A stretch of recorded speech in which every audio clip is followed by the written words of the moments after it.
Estamos en línea ya con Rodolfo Aguiar, él es secretario general de ATE y queríamos consultarlo también por esto. ¿Qué tal, Rodolfo? Mayra García y Gonzalo del Monte lo saludan. Buenos días, un saludo para todos. Muchas gracias por atendernos. ¿Qué piensa que puede pasar hoy, después de la semana pasada y esta nueva movilización? ¿Ustedes van a participar?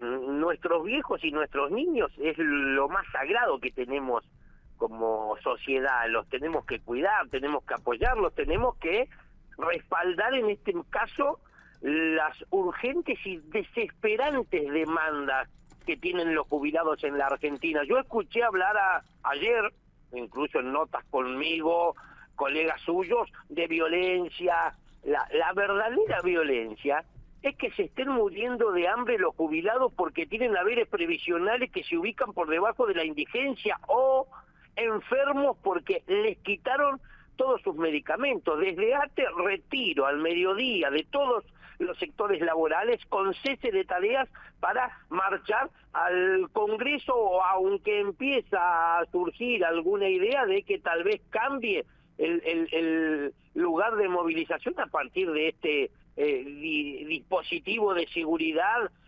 absolutamente desmesurado que muestra un gobierno que está muy preocupado con una conflictividad en ascenso. ¿Decís que puede cambiar el lugar de movilización? ¿A dónde?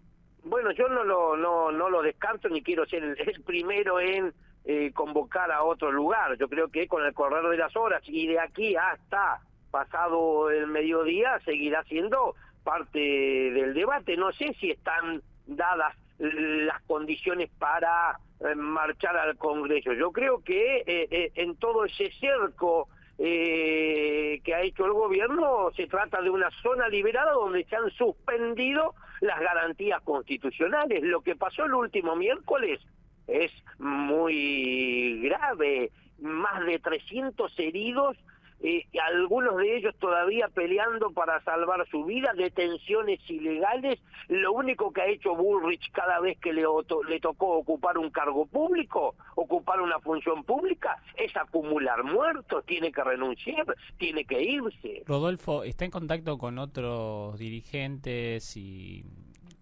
para descentralizar, digamos, para cambiar la ubicación o...?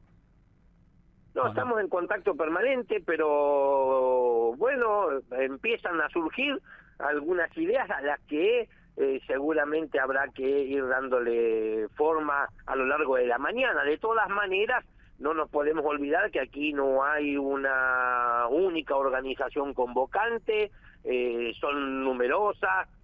No solo se trata de sindicatos, sino de otras organizaciones, junto a las jubiladas y a los jubilados, y eso hace mucho más difícil la articulación. De todas maneras, la manifestación va a ser multitudinaria, a pesar de los esfuerzos del gobierno, que intenta un disciplinamiento desconocido para nuestra vida democrática desde horas muy tempranas. Le tenemos que poner límites nosotros, y en la calle a este gobierno no se lo va a poner el Congreso, porque los tres poderes del Estado en este momento están hackeados. En el Congreso matándose a trompadas, en la Casa Rosada se tuitean estafas, y en el Poder Judicial todos los jueces están nombrados a dedo.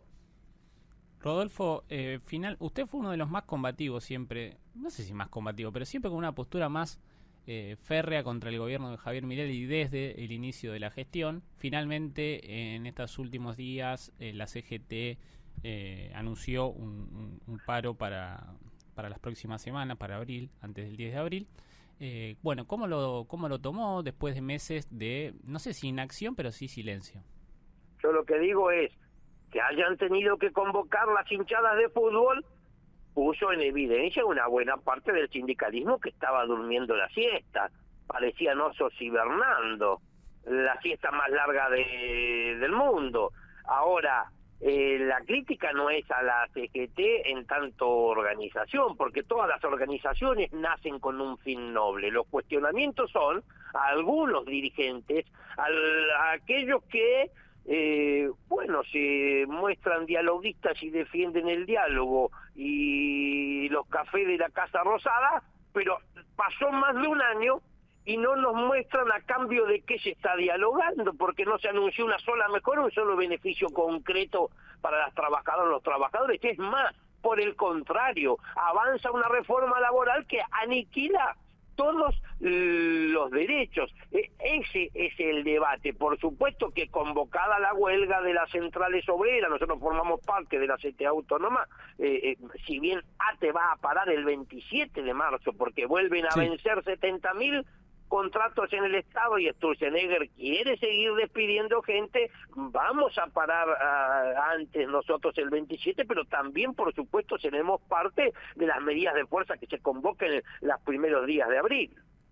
Bien, ¿hoy desde dónde se arranca la marcha? ¿Dónde están concentrando? Estamos revisando todo lo que es la convocatoria, porque nosotros habíamos convocado en principio a realizar un acto en el anexo, en la puerta del anexo al Congreso, por calle Rivadavia. Yo creo que eso a esta altura ya no se puede sostener, y luego vamos a concurrir a las convocatorias que si no cambian, no se modifican por estas horas a la plaza.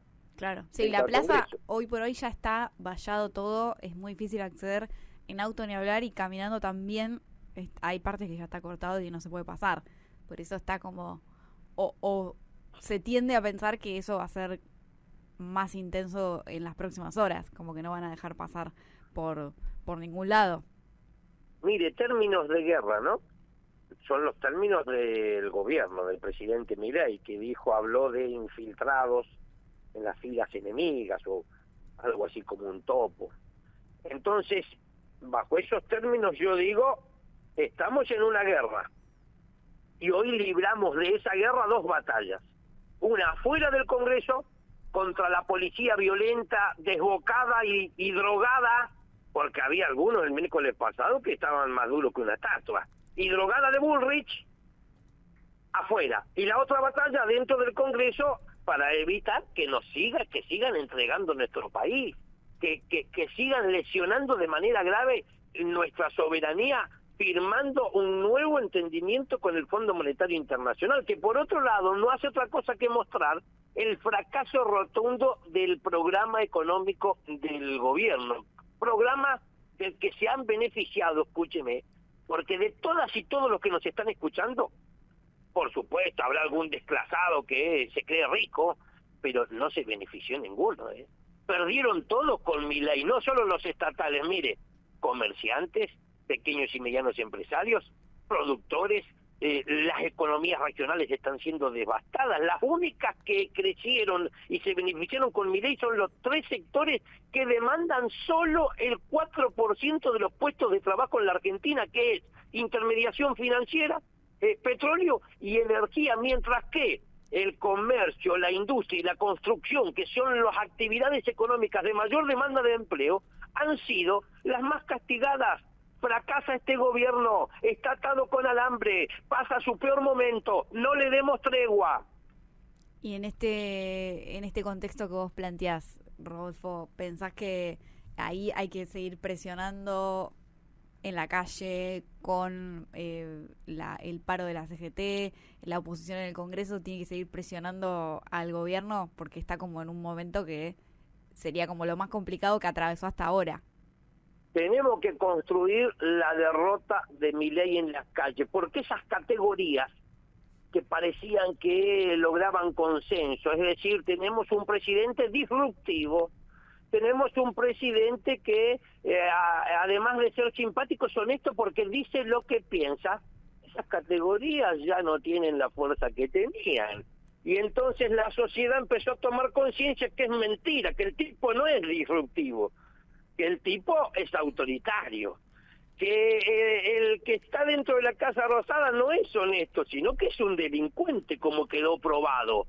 Me parece a mí que de alguna manera el escenario empieza a cambiar, que que crece de manera silenciosa un rechazo al autoritarismo del gobierno, y además que esas expectativas de una buena parte de la gente en las que se asentaba este gobierno son expectativas que empiezan a desaparecer. Me refiero a que golpe por golpe hasta que bese la lona.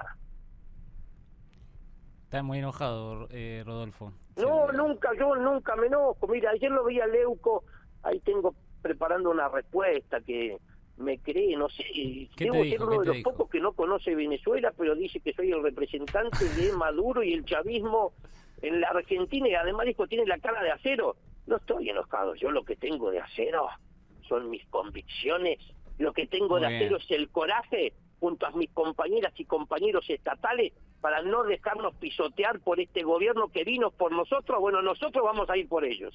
Y Rodolfo, te hago una más. ¿Qué se te pasa por la cabeza cuando, o el miércoles pasado, cuando viste las imágenes de el operativo, de la represión, de todo lo que sucedió afuera del Congreso, y después a la ministra Patricia Bullrich que dice la policía estuvo bien, que no va a haber ninguna investigación por haber por lo menos disparado en forma horizontal los cartuchos de gas lacrimógeno? ¿Qué se te ocurre? ¿Qué piensas cuando ves eso? No, preocupación porque se extingue el Estado de Derecho. Preocupación porque en el único lugar en que lograron, después del senador Cueide, en el único lugar que lograron dolarizar la economía es ahí adentro del Congreso, los compran a todos. Son unos coimeros.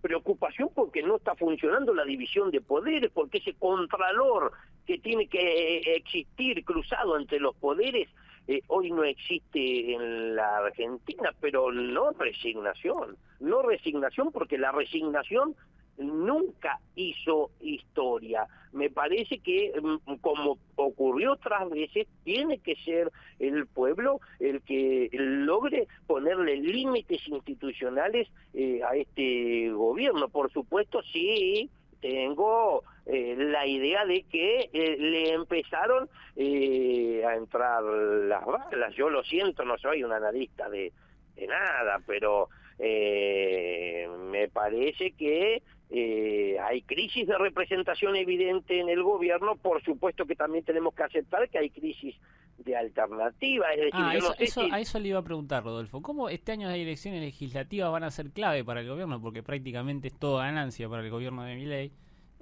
¿Cómo ve a la oposición? ¿Qué ve del otro lado? Porque lo único que se ve es organización, básicamente, de las bases, de las organizaciones, ni hablar, obviamente, gremios como el suyo, pero del otro lado no hay prácticamente nada, solamente tuiteros.